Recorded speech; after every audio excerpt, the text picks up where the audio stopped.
Okay, folks, this is Kenny Galloway, co-founder and host of Sales Haven Insights. I am here today with the lovely Carole Mahoney. So Carole is a fantastic salesperson, sales lady. She has founded Unbound Growth. So she's the founder of Unbound Growth. This is actually quite an interesting concept, and this is why Carole is doing this interview today.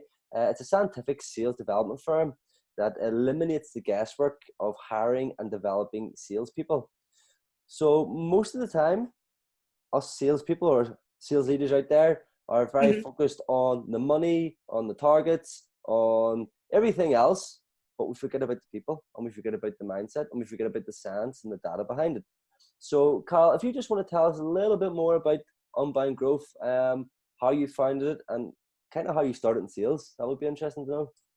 Oh, so let's start with how I started in sales, because that's kind of how I ended up founding Unbound Growth. Like if you were to ask me what my first sales job was, I would probably have to say selling Girl Scout cookies when I was just a wee little girl. But I grew up in a family of entrepreneurs. And so for me, the only way you put food on the table was if you sold something that day. And so it wasn't like a 9-to-5 job was a foreign concept. And so when I went to college later in life, I went into college for marketing because the internet was happening, right? And I really wanted to be able to help people to buy without having to go through sleazy, manipulative salespeople that everyone had this negative perception of, myself included. Yeah. And long story short, I got through college. The 2007 recession happened here in the US. I got laid off from my corporate job, and I decided that that would be a good idea to start my own business. And my mindset was, well, if Rockefeller can start a business and create an empire in the Great Depression, then surely little old me can do the same thing in this little recession that we're having. Yeah. And I actually ended up starting a marketing agency. And what I found was happening with my clients is that in marketing, we would develop all of these leads. And if we could take leads to the bank, then I would be a rich person or a richer person today. But unfortunately, we still need someone to be able to sell to today's buyer or sell with today's buyer. And so what I found was happening in marketing is that even though we were developing all of these great, highly targeted leads for our clients, they weren't necessarily able to close them because they were using outdated sales tactics from like 1980 and 1990. And that doesn't work with today's modern buyer. And so I kept coming up against this brick wall where if I wanted to help these businesses to grow, I had to help them to figure out how to sell in today's environment. And I had my own negative perceptions of sales. I didn't want to be a sleazy, manipulative type of a salesperson that was constantly disrupting and being aggressive. I wanted someone who was going to actually help someone to solve problems. And so I hired a sales coach for myself. And it changed a lot of things. It changed my perception of how I sell. It changed my perception of sales in general, but then it also changed how I worked with my marketing clients. So instead of just giving them the leads, I was working with them to help them engage with those leads and have conversations with them. And I fell into marketing because I love the science and psychology of what makes people do the things that they do or do the things that they don't do that they know that they should. So I carried that into sales and started looking into how do we learn and how do we change our mindsets and our behaviors, because that's what impacts what we actually do every day. And from that, I founded Unbound Growth to help other people who wanted to get better at sales, but not just get better at sales because they wanted to fly their personal jet around the world, but to get better at sales because they actually wanted to help people to solve problems, because that's what sales is. It's the connection between a problem and a solution. And in my mind, that's how we make the world a better place, is by solving those problems. So Unbound Growth was founded to help salespeople individually become the kind of salesperson that buyers trust and will look to as someone that they will help with problems. And it was also founded to help companies to grow sales teams, because a lot of times what happens in sales as teams is that nobody's training their managers on how to coach. And the salespeople are coming in they're being inundated with information about products, but not about buyer problems.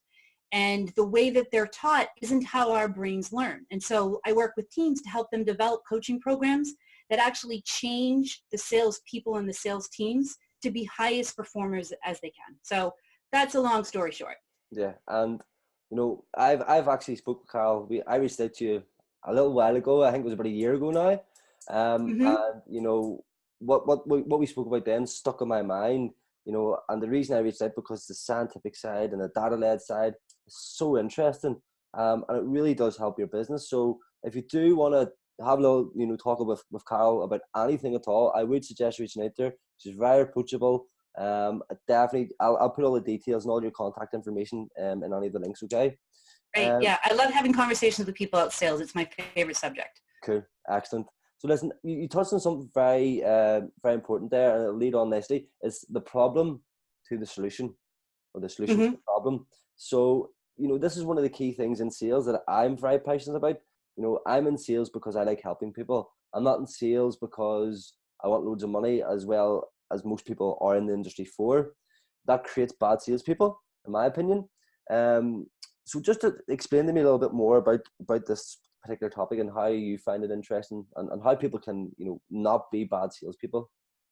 Well, so to be the kind of sales, so this is the thing that I find interesting. You said that, you know, salespeople that are motivated by money and those kinds of things aren't necessarily the best, are bad salespeople. Yeah. And the truth of it is there's actually data and research and science that supports that. So a lot of sales leaders think that if they change their compensation plans in a certain way, that money is the thing that's going to motivate their top performers to perform even more, and that their middle performers will want to do that because they want to make more money. But what the data actually shows is that the top 10% of salespeople out of like 1.8 million salespeople that have been surveyed, the top 10% of them are primarily intrinsically driven. So they're driven by that need to be the best at something, to prove that they can do something, to solve particular problems, to be recognized for the work that they do. These are the things that drive the top performers. And it's not just that data that says it. There's actual studies that have shown that intrinsic motivation is a stronger predictor of job performance because it makes us curious. It makes us more willing to learn. And it also is the thing that makes us to have fun in the work that we're doing.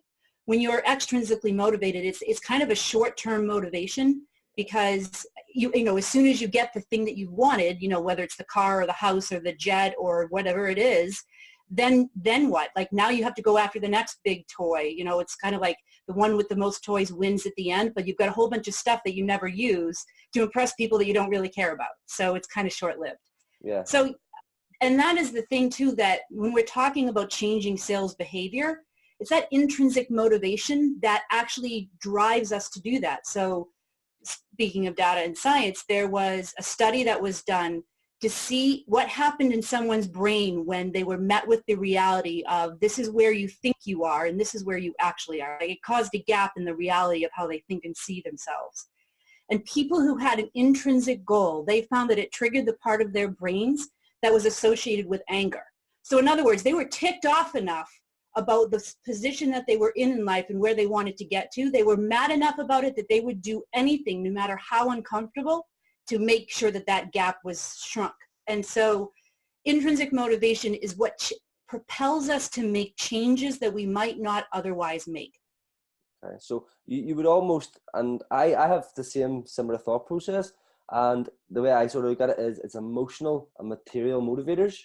So my emotional motivators are I like helping people. I like being around people that help me. Whereas you've got the material motivators where I'm going to have that big Range Rover Jeep. I'm going to have that big mansion. And if you're focused on the material, it's a little harder to be a good salesperson because you're not actually emotionally in it. Right. So would you agree with that, or? I agree with that, but there's also one thing that you have to remember is that a lot of people will say, well, I'm motivated by something intrinsic, and it's not necessarily measurable. Mm-hmm. And with sales, everything is measured. Everything is measurable. So even if you're driven by, like there's some salespeople that I've worked with that they're highly motivated by proving either to themselves or to their parents or to their boss or to the people that hired them that they can do this job and be the best at it. Well, what does that look like? What does being the best at something look like? Does it mean that you're the number one producer in the company? Does it mean that you have the most number of customers that return year after year?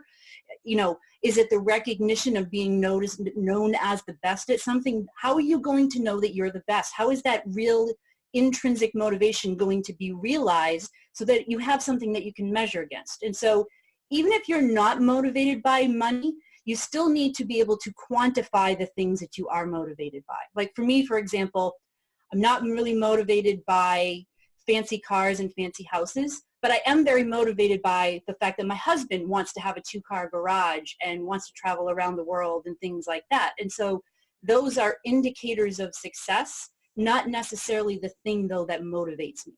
I'm motivated by traveling the world with my family because I want memories to create with them. It's not anything, that's the intrinsic motivation. So don't think that being intrinsically motivated is fluffy or unmeasurable, because it totally is.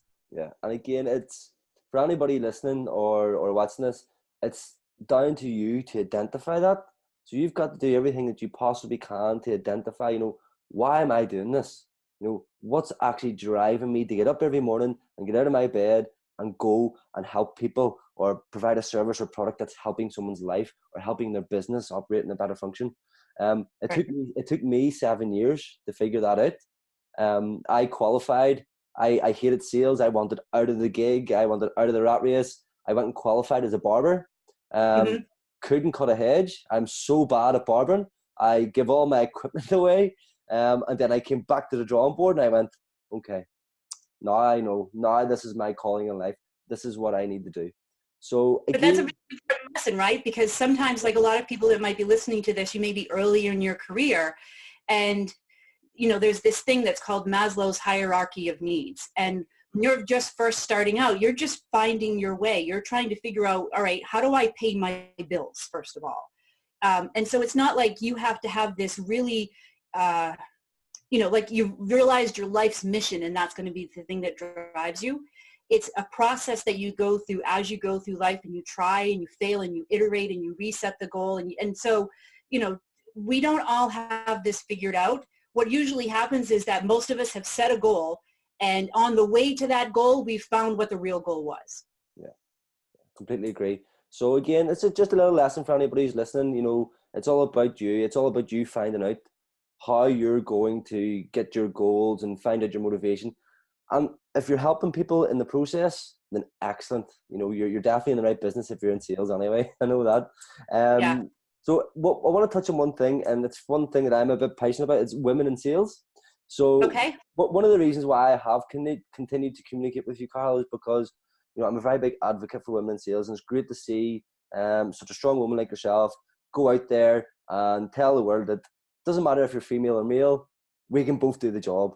Do you know what I mean? Mm-hmm. I would argue that women are actually more analytical than men. Everyone's going to be like, Kenny, sheesh.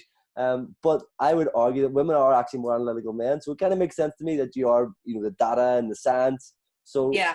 Can you just explain to me, obviously how it's been for you in sales in a predominantly male-dominated environment, and what can other women out there do if they're thinking about getting into sales? So the reason that sales attracted me as a woman was because I had the control in my hands of my outcomes are completely dependent on what I do. It's not dictated by what somebody else lets me do. It's not dictated by the corner or the box or this is your job description and what you do kind of a thing. And this is how much money you can make doing that. My limitations were, the only limitations that I had in sales were the ones that I put on myself. And so as a woman who likes the security of, enough money in the bank that I don't have to worry about paying the bills, that can take care of my kids, all of these reasons why I got into sales and into entrepreneurship was I get to control my outcomes.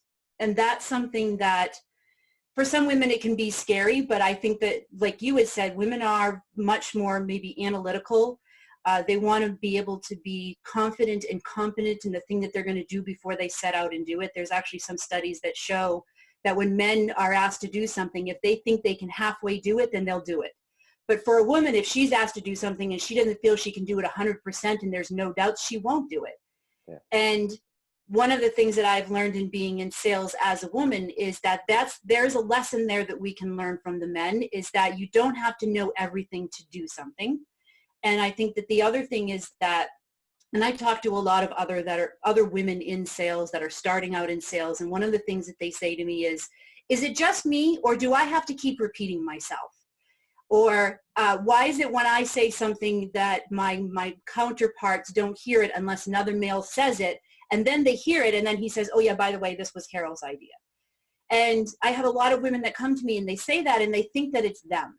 It's not them. It's just that everybody has a bias, everybody has a particular agenda, and there are biases, cognitive biases that happen that we have to be aware are there. It's not ill-intentioned, it's just conditioned either by society or something else. And so as women, you have to find ways to reassert yourself. So for example, I was sharing this story with someone the other day. When I worked in my first tech startup, I was the one that was in charge of the CRM, working with the VP of sales, and it was Salesforce 2.0, like centuries ago, right? And I remember going into the meeting where we were talking about, it was a company-wide meeting, and they were talking about support issues that they were having and how they were having a hard time tracking them. Now, I had been charged with learning everything and anything about Salesforce, and Salesforce came out with that there's a support function where you can track support tickets back to the contact record so that the VP of sales, when he's calling on a contact, doesn't get surprised by the fact that they have an outage or downage or whatever it might be. And so I mentioned, hey, Salesforce has this functionality. If you guys are having problems tracking it, maybe we should look at using that as a way to track and tie these two things together. And I said it. Nobody said anything, and then they're like, yep, okay, well, maybe we'll think about that. We've got other things that we're looking at. 2 weeks later, the person who was in charge of support came back and said, you know what, I think it might be a good idea if we use Salesforce to track our support tickets so that they're all, and said the exact same thing that I had said.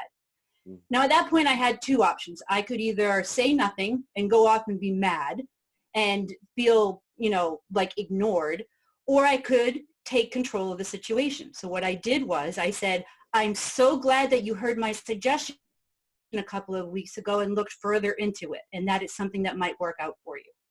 So it's just another way that we have to be able to reassert ourselves and saying, I'm so glad that you heard me. I'm so glad that you listened to what I said.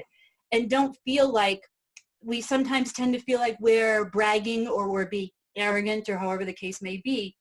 It's not. We're not. And so I think that lesson number one is that you get to control your outcomes in sales as a woman. And number two is it's definitely going to push you outside of your comfort zone. There's definitely feelings of like, I don't belong here, I'm an imposter, that everybody feels, but women seem to let them immobilize them more. So that's my advice for women. Yeah. And do you think fear has a big part to play in this for women? Do you think women have the fear that if they do speak up, or if they do put an emotion forward, that they're going to get shot down? Do you think that's the driver behind it all? Oh, absolutely. And that's part of the imposter syndrome, is the fear of being found out that you're not as smart as people think you are, or any of those particular things. And that's born by fear. And, and there's nothing wrong or incompetent about thinking or feeling that way, because that's how society has viewed women for however long.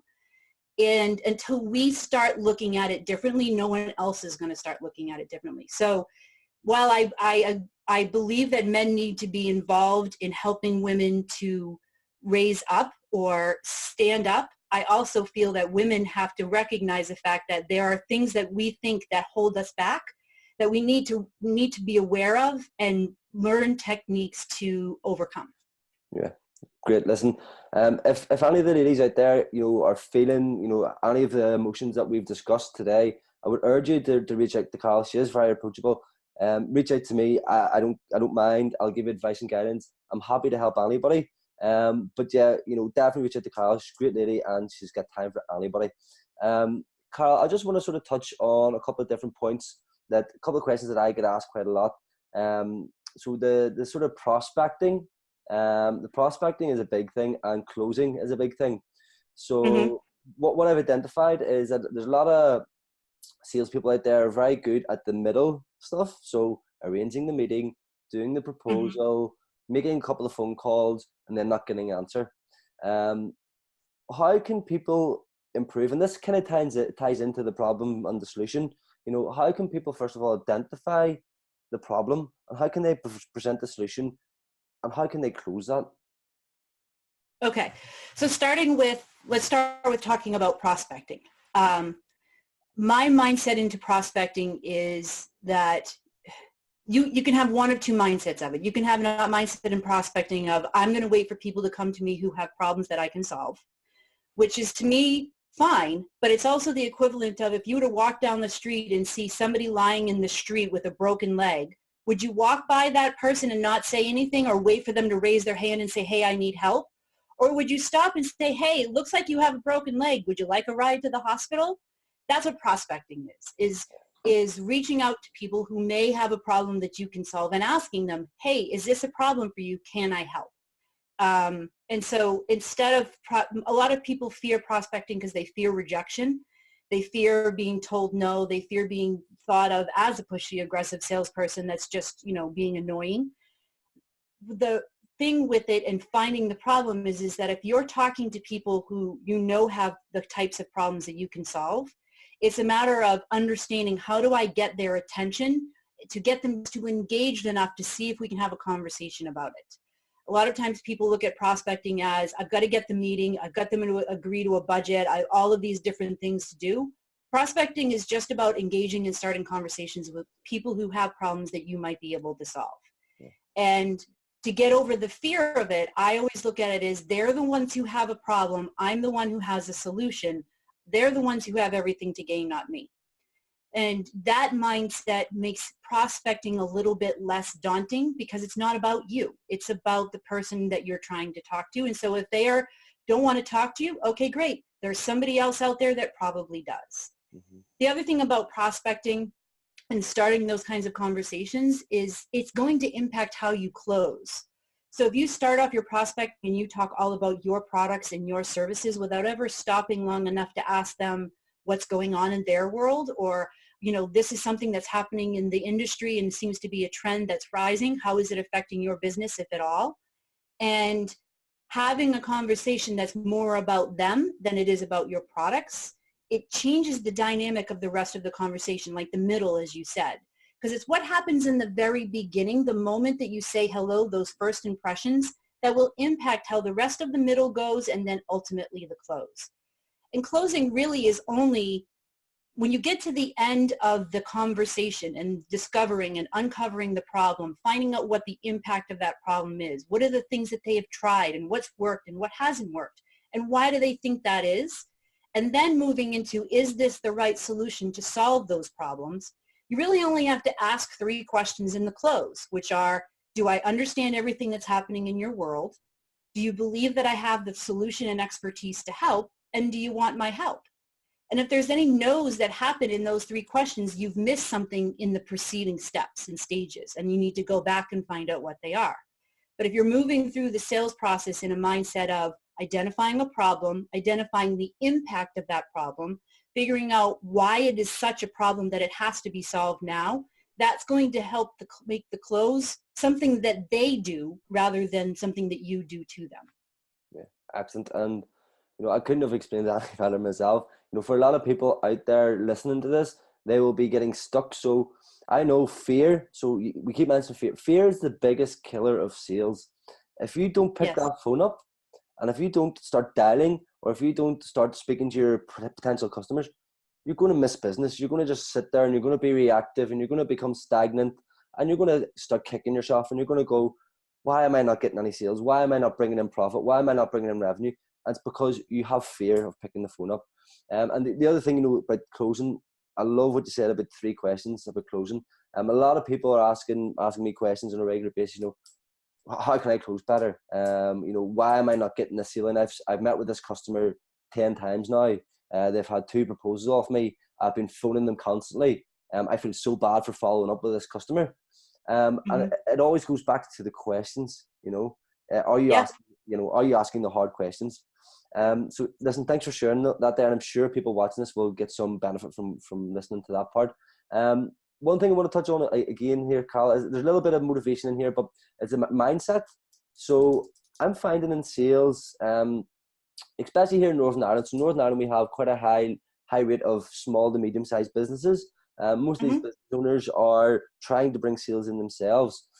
So how important is mindset? Because these guys have a variety of different mindsets. They have the customer service mindset. They have the operations mindset.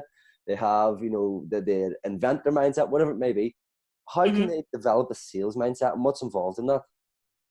So the best sales mindset, I think, to develop if you're an entrepreneur is going to be the consultative mindset. And it's not that much different from working in customer service, where you're trying to understand the problem and identify its source and come up with some kind of solution for it. And selling as an entrepreneur, especially if you're a small business owner and say you're selling services, then you are essentially selling yourself and your ability to solve their problem. And so the mindset really does come back down to like the mindset of a doctor. When you go in to see a doctor, I'm assuming it's the same in Northern Ireland as it is here in the States, but you make an appointment, you go to the doctor, they ask you a ton of questions before they ever get to thinking about a diagnosis.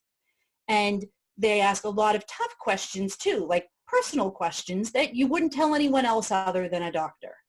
And that's the kind of way that entrepreneurs who need to sell need to operate, because you know the operations of your business better than anybody else. You know the problems that you can solve and how to solve them better than anybody else. You have enough passion for this problem. You've risked everything to start a business around it. And so for a lot of times for entrepreneurs, the hardest part about selling for them is to give it to somebody else to do, because they won't have the same entrepreneurial passion for it that they do. The mindset part of it is, again, the fear of rejection is a very real thing, especially when you're an entrepreneur, because you're not just rejecting somebody else's product, you're being rejected yourself. There's also a fear of like somebody not liking you, or that need for approval, or a fear of being kind of a sleazy salesperson. There's also, it's not so much fear as it is, we get excited when a big customer comes to us and we start thinking about all of the things that we're going to be able to do. And this is going to be a great case study, and this is going to bring in a ton more business. And we get emotionally involved in it because, again, we're entrepreneurs. We're passionate about the thing that we're doing. And we mistake sometimes that passion for over emotion and over excitement. And that's what causes us to stop asking the questions that we should, or not picking up the cues and clues that we should from the conversation with the buyer, because we're in our heads too much. And so the mindset that an entrepreneur needs to have is really one of emotional self-control and discipline, of the lack of fear of rejection or need for approval. It's about having a good tolerance for money. Like, you would be surprised at the number of people who have issues around money. It's like one of the number one reasons for divorce is because people can't have a conversation about money. We were raised that it's impolite to ask people how much money they make or how much something costs. And when you're going into a sales situation, if you can't have a practical conversation about money with your emotions in check, you're not going to be able to find out what's the cost of a problem and what's it worth for somebody to fix it. Some other mindset things that we need to be aware of is, so I've mentioned emotional control, I mentioned a lack of need for approval, the fear of rejection, being able to talk about money, and I know that there's one that I'm forgetting and I'll remember it later. Oh, supportive beliefs. Okay. How we think about things. Like, again, going back to, it's impolite to ask people about money. I can't get referrals because, nobody, it's putting people out to ask for referrals. Or, I have to spend a lot of time with someone who's not going to buy from me because I have to spend a lot of time with them. These are all kinds of beliefs that we have that get in our way of doing things. And there's tons of science and research that shows that. Excellent. And again, I guess that's why you are so knowledgeable about this, because you've took the time, you've looked at the research, you've looked at the data, and you are able to quantify this. And, I can tell myself, you have so much self-belief in this, and that's why you're doing so well. Do you know what I mean? Which is good. Yeah. So in terms of sales, and we're going to close off now, Carole, and the final sort of question that I always ask is, in order for people to be good salespeople, what 3 tips would you advise them on? So the first thing that I would advise them on, it goes back to motivation, is think about your goals, write them down, create action commitments for them. And action commitments being, what behaviors and disciplines do you need in order to execute on these particular things that you want to do? share that with someone who's supportive, whether it's a mentor or a coach or a mastermind group that you're in, or another entrepreneur. Share that with someone else and get feedback from them and make regular reports to them. Because if you have a goal and you've written it down and you've created that action plan of what you're going to do to get there, you've shared it with someone and you're making reports to that person, you've significantly increased your likelihood of reaching that goal. And there's more data and science behind that. And again, like I had said before, even if you don't hit that particular one in the time frame you said you would, you're going to be more likely to hit a goal that's in there than you would if you hadn't done all of those steps. So that's step number one. Not to be overlooked or diminished. I think there's something that changes in our brains and in our psyche when we write things down and share it with somebody else and make ourselves accountable to it. I think the second thing that I would say is find a coach, find a mentor in someone, because every one of us needs a coach. We all get wrapped up in our own heads and what's going on to get new perspective on how we're looking at things. That's really what my job as a coach is to try and help people to understand what's going on and to look at it from a different perspective, because circumstances won't change until our minds change. And that's one of the values of a coach. And one way that you can even do that for yourself is record your calls, record your sales calls, analyze them yourself, look at where is it that you can make improvements and listen to yourself. That is one of the single most important things that you can do for yourself in order to get that sort of coaching part done. I think the third thing is writing down your goals, being accountable to them, having a coach to do that. I think, there's, like, I look at, we all tend to think we're better at things than we actually are, right? Especially if we're something that we're not new. Like, most entrepreneurs that I know didn't go into the business that they're in because they wanted to become a salesperson. And so I would encourage everyone to get an objective evaluation of what your strengths and weaknesses are, because that's going to give you that perspective. It's also going to create that, like what we had talked about before, that gap between where you think you are and where you actually are. And if you've got a goal that's motivating, you'll find yourself getting up earlier in the morning or doing whatever it takes to reach that goal. And now you have some kind of an objective evaluation of your strengths and weaknesses that you can start to double down on those strengths and, like Superman with kryptonite, make those weaknesses obsolete. Excellent. Well, listen, I think those are three very very well thought out goals. So obviously, be accountable, set a goal and be accountable for it. Find a coach who can hold you accountable for it and guide you. Personally, and practice with you. Yeah, and practice. I have a variety of different coaches I tap into on a regular basis that are there for me, my mentors. So I would advise people to do that. It really does help. And then the last one, what was the last one? Just remind me again. The last one is get an objective evaluation of your strengths and your weaknesses, because we have a bias of how good we are at something. And in order to break through that bias, we need to get something back that says, all right, here's where you're good. Here's where you need to work on. So the evaluation side of things, would you recommend doing it on a regular basis? How often should you be evaluating your goals and your strengths and your weaknesses? So I would say you want to evaluate your goals. I do mine every year and break it down to every half a year and then every quarter. So I'm looking at and evaluating every quarter as to the progress that's being made. And then, writing down and adjusting the action plans as we go. The evaluation piece, I use a tool for that. It's something that you can do once and then you can reevaluate, say, in 6 or 12 months after you've been working with a coach to see what kind of progress that you've made. Mm-hmm. And understanding too that circumstances in life will affect our ability to do certain things. So, for example, if one of the tenets of being a strong salesperson is emotional control and you're going through a divorce, your emotions are probably going to be a little bit all over the place. So it's reasonable to say that what happens in your personal life is going to affect you in your professional life, and don't think that they won't. And so evaluating any more than that, I think that you're going to get some skewed results depending on what's happening in your life. Yeah, cool. Well, excellent. Listen, Carole, I want to thank you very much for taking the time out to give your knowledge and wisdom to the people of Northern Ireland. If anybody wants to reach out to Carole, like I said, I will put her details in any of the links. I'll put a link to her website, I'll put her LinkedIn.